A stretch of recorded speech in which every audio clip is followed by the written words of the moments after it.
Oh my goodness, is this cute?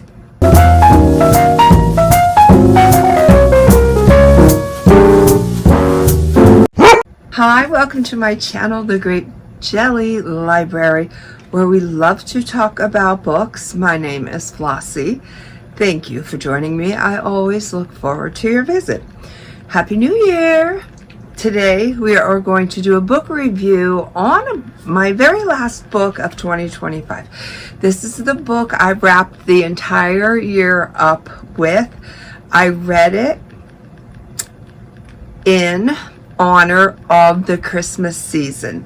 I wanted to get at least one holiday read in, so I chose this one. This is The Most Wonderful Crime of the Year by Ali Carter.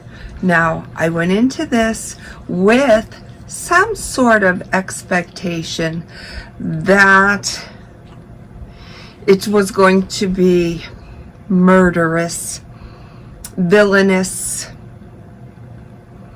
I had recently read Tourist Season, and that was a doozy.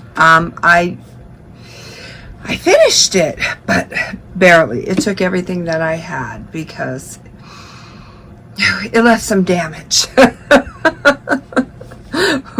So I had preconceived notions that this one might be right around the same. Also, not too long ago, I finished 7 Reasons to Murder Your Dinner Guests by KJ Whittle. And this was about 7 people who were invited to an elite dinner, and one by one they were going to get ticked off. Not ticked off as in mad, but ticked off as in eliminated. So I don't know. I guess with the combination of those two books, I thought that was the direction that this book might go. And I was, how does Fonzarelli say it? I was wrong. This book is, how do you say, cute. It's adorable. Now, I'm a little bit flaky when it comes to my romances. I don't like it. I don't like it laid on thick. I don't like it when it's not believable. I don't like it when it's overdone. The whole schmoozy part of it. Let alone the act itself, shall we say. But, oh my goodness.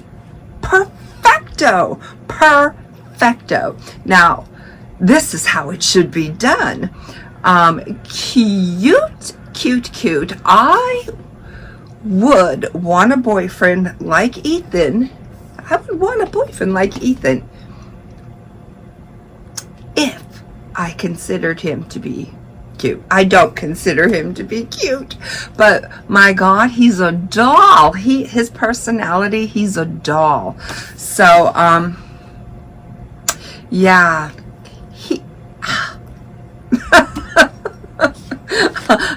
I hear those questions out there in booktube world where like what book have you read where you have a crush on a fictional character? And I think this is the first time that has ever happened to me. I've been reading since I was reading heavily and steadily since I was 30. I'm 54. So I've never come across somebody that I might, fictionally be interested in. But my gosh, he's wonderful. He's wonderful. This is the story of a very rich lady who lives in a mansion, who writes murder mysteries. She's kind of like the Stephen King, female version of Stephen King, written quite a number of books. So she's holding somewhat of a dinner party, and she goes and invites an eclectic group of people. I'm not quite sure how many. I think there's definitely more than 7, but less than 12, I'll say. But anyways, something happens within this Christmas party invitation where the host goes missing.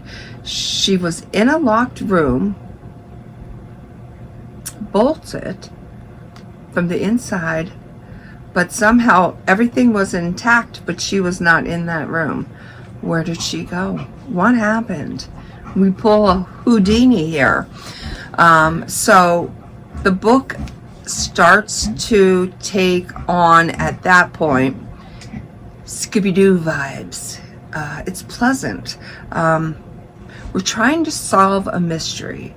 Also, I can liken it to playing the board game Clue. We're looking for clues, and we're trying to figure out who did it, with what, and of course, what is the motive. It's fun. I enjoyed it. I had intentions on wrapping that up. I just started at Christmas Eve, so I knew I wasn't going to get it done in, or before Christmas Day, but I was still going to get it done in a timely manner, and I did. I finished it the last day of the year, which was yesterday. But anyways, I have to say, it's not very holiday themed, even though there are mentions of Christmas throughout the book. It's a dusting of the mention. So I feel like you could read it any time of the year. I don't feel like you have to be in the holiday spirit to enjoy it, because actually the amount of times that Christmas was mentioned it's minute. Basically, the author is focusing on the story, and it's a fantastic story. I'm telling you, this little lady knows how to write chapters. She knows what she's doing. Chapters are short. We don't have to read 40 pages and then say, okay, chapter 1, and then another 20 pages, chapter 2. No, she hones it in.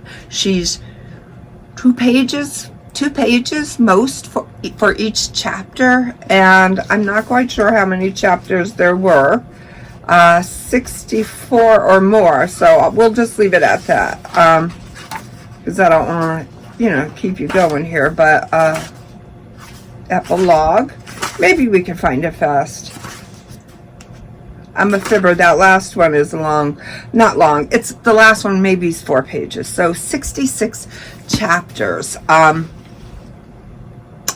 66 chapters in that amount of space will be a huge indicator that the chapters are not long at all. The story is fluid. It flows nicely, and it's enjoyable. I think it's not an original, it's not unique, but it's very, very nicely done, very nicely written, enjoyable, recommendable, and 5-starable.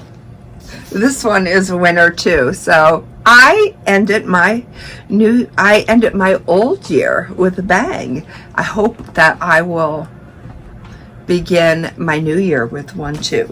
So this is the part where I love when I finish a book and I get to choose any book I want.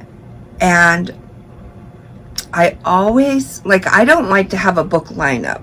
I like the element of surprise. I think I'll read this one. And there have been times where I've picked a book up thinking this is going to be the one, and then as I start reading, I'm like, like maybe 2 pages in. No, not, you're going to get read, doll baby. You're going to get read, just not yet. So hang tight. So I think I'm going to read this one. Excuse me. I'm going to read this one only because it's right here at my feet. This is Thirst Trap. I'm told it's raucous and hilarious. I think I would like to start my new year off with humor.